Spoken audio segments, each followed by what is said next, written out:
Congratulations on your home sale, Mr. DAV. Closing is scheduled for Friday. That email hit my inbox on a Tuesday morning while I was making coffee in the kitchen I'd lived in for 40 years. The problem? I never put my house up for sale.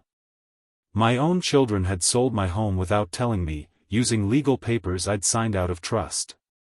They thought I was just a lonely old man who wouldn't fight back. What they didn't know was that my late wife had been preparing for this exact betrayal for years, and the evidence she left behind would destroy them in ways they never saw coming. What happened next will make you question everything you think you know about family, trust, and revenge from beyond the grave. Viewers, have you ever been betrayed by someone you raised, loved, and sacrificed everything for? How did you fight back? Drop your thoughts in the comments. Before we continue, please subscribe, like and share. My name is Roberto DAV. I'm 63 years old, a retired postal worker from Milwaukee, Wisconsin, and for the last 40 years, I've called the same 3-bedroom house on Maple Grove my home. My wife, Claire, passed away from pancreatic cancer 2 years ago.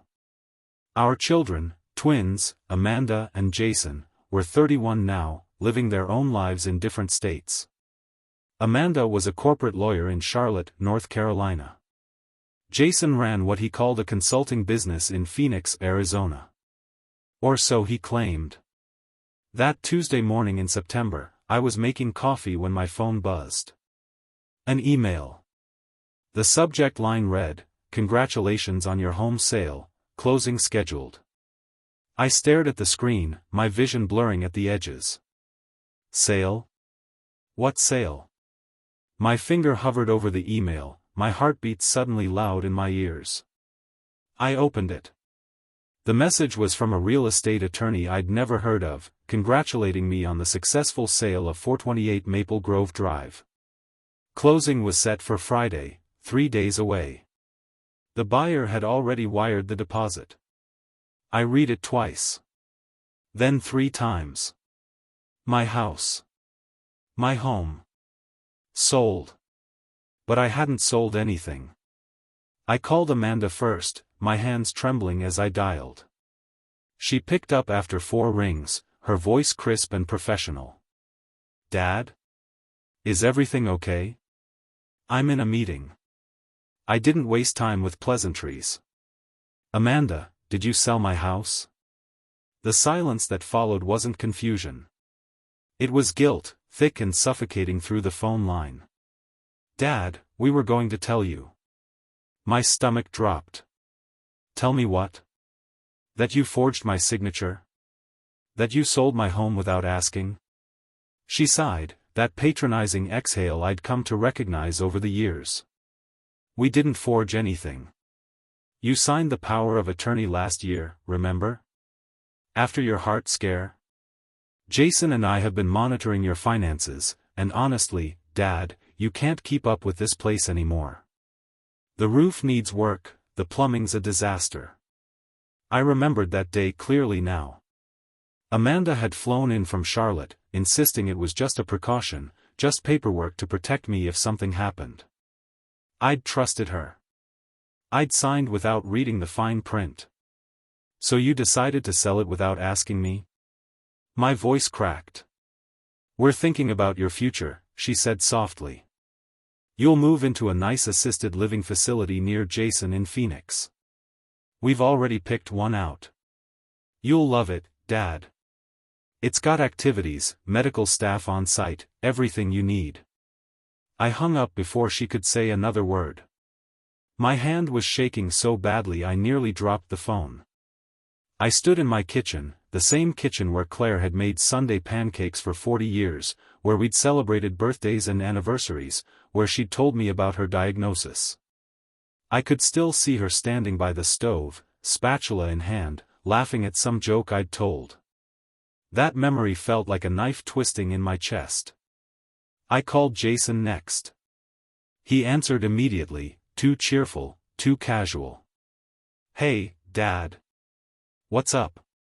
I didn't bother with niceties. "You and your sister sold my house." He sighed like I was a child throwing a tantrum. Dad, we talked about this. Well, Amanda talked to you. Look, this place is too much for you. You're alone, you're not getting any younger, and honestly, the market's hot right now. We got a great price. A great price for who? I asked, my voice cold. Jason hesitated. For everyone, Dad. You'll have plenty of money for assisted living, and Amanda and I will split what's left over. It's a win-win. A win-win for them. Not for me. I'd heard whispers about Jason's financial troubles from Claire's sister, Linda, months ago. His tech startup had collapsed, leaving him buried in debt. Amanda had bailed him out once, but she'd cut him off. I remembered overhearing her at Claire's funeral, hissing into her phone, "I'm not your personal ATM, Jason. Figure it out yourself." Now it made sense. This wasn't about my well-being. This was about their payout. This was about liquidating their inheritance early, splitting the profits while I was still breathing. The deal's done, Dad, Jason continued. The buyers are expecting to close Friday. You can't back out now. I could hear the desperation underneath his casual tone. He needed this money. They both did. Watch me, I said, and hung up. My heart was pounding, rage and betrayal swirling together. I sat at the kitchen table, staring at my phone. My mind drifted back 5 years, to a conversation I'd tried to forget. Claire had been sitting in this exact spot, pale and weak from chemotherapy, her hands folded on the table. "Roberto, I need to tell you something about the kids." I'd poured her tea, not wanting to hear it. Amanda's been stealing from her firm. Client trust accounts. She covered it up, paid it back quietly, but I know about it. And Jason, he's a con artist, Roberto. He manipulates everyone around him. I'd defended them.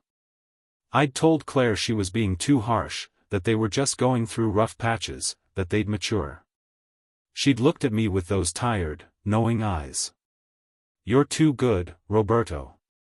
You see the best in people. But when I'm gone, they'll show you who they really are." I'd dismissed her words as cancer-induced paranoia. Now, sitting alone in this kitchen, I realized she'd been right all along. She'd seen through them years before I ever could. I stood up, my decision made. I needed a lawyer. By Wednesday afternoon, I was sitting across from Natalie Brennan, a real estate attorney I'd found through a retired postal worker friend. She was sharp-eyed, mid-40s, with a no-nonsense expression that reminded me of Claire. I'd brought every document, the power of attorney, the sale agreement, the emails. She read through them carefully, her frown deepening with each page. "Mr. DAV," she said finally, "legally, your children had the authority to sell the house. The power of attorney grants them broad financial powers." My heart sank. "So there's nothing I can do?" She leaned back. "I didn't say that. You can revoke a power of attorney anytime if you're mentally competent. We file a formal revocation, notify your children, the buyer, the title company. The sale becomes void." Hope flickered. "And then what?" "Then you're protected.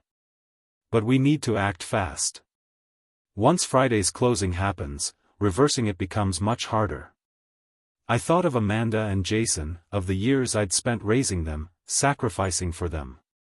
"Do it," I said. "File the revocation." She nodded, already pulling up forms. "There's one more thing. Change your will. Remove them as beneficiaries." That night, I couldn't sleep. I kept replaying Claire's words, her warnings, her fear about what our children would become. Around midnight, I went to my study and opened the lockbox I kept hidden in the closet. Inside was an envelope I hadn't touched in 2 years. It was from Claire, written a week before she died. She'd made me promise not to open it until I needed guidance. I needed it now. I tore it open with shaking hands. Her handwriting was shaky but clear. "Roberto, if you're reading this, our children have shown their true colors. I'm sorry I didn't live to see them become better people. Don't let them take everything we built. This house is yours. Protect it.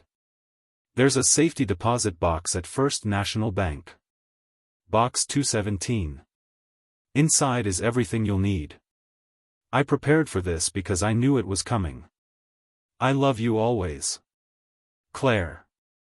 Tears blurred my vision. A safety deposit box? She'd never mentioned it. The next morning, I drove to First National Bank, my hands gripping the steering wheel. The teller led me to the vault. Inside box 217, I found documents that would change everything. The box contained copies of Amanda's embezzlement records, complete with bank statements and internal memos from her law firm. There was evidence of Jason's fraud from his failed business, contracts he'd forged, investors he'd scammed. But the most damning piece was a notarized affidavit from Claire, written 18 months before her death, detailing every concern she had about their character, their greed, their manipulation. There was also a second will, one she'd drafted secretly, leaving everything to me with ironclad protections against their interference. She'd been preparing for this exact scenario. Even dying, she'd been protecting me. I brought everything to Natalie. She spread the documents across her desk, her eyes widening. This changes everything, she said.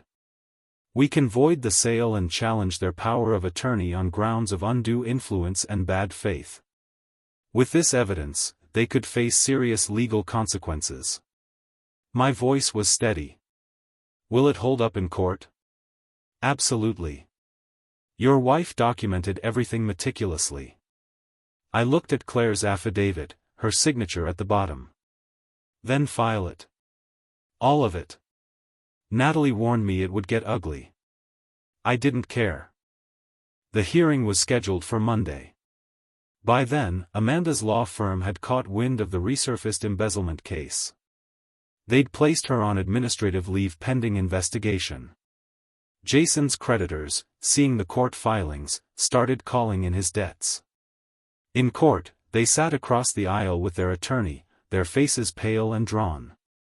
Natalie presented Claire's affidavit, the revocation documents, and the evidence of their financial motives. Their lawyer argued I was acting out of grief, being manipulated. The judge wasn't buying it. Mr. Dav, she said, looking directly at me, do you understand what you're doing here? I stood. Yes, Your Honor. I'm protecting what my wife and I built together. She nodded. Motion granted. The sale is voided. The power of attorney is revoked. I'm also ordering a full audit of any financial transactions made under that power of attorney in the last 12 months. Amanda's face went white. Jason looked sick. The audit would uncover everything, the money they'd been quietly siphoning from my accounts, small amounts I'd never noticed. It would expose them completely. They'd lost. I'd won. But it didn't feel like victory. 3 months later, I sat on my back porch watching the sunset. The house was still mine. I'd fixed the roof, updated the plumbing. It felt like home again. Amanda faced disbarment. Jason filed for bankruptcy. They came to the house one last time, 2 weeks after the hearing. Dad, Amanda said quietly, standing on my porch, we're sorry. I looked at them, really looked at them. They were my children. I'd raised them, loved them, believed in them. Are you sorry for what you did, I asked, or sorry you got caught? Neither answered. I've changed my will, I said. When I die, this house goes to charity. You get nothing. Jason's jaw tightened. You can't, I already have. Don't come back here. I closed the door. That night, I wrote them letters I'll never send, explaining everything Claire had known, everything I'd ignored. I sealed them away with her affidavit. People ask if I regret it. I don't. This house isn't just walls and a roof. It's 40 years of memories, of Claire, of love. They tried to take that. They failed. As I stood to go inside, my phone buzzed. A text from an unknown number. Mr. DAV, this is Amanda's former colleague. There's something you need to know about what she did at the firm. Can we meet? I stared at the message. Some stories, it seemed, never truly end.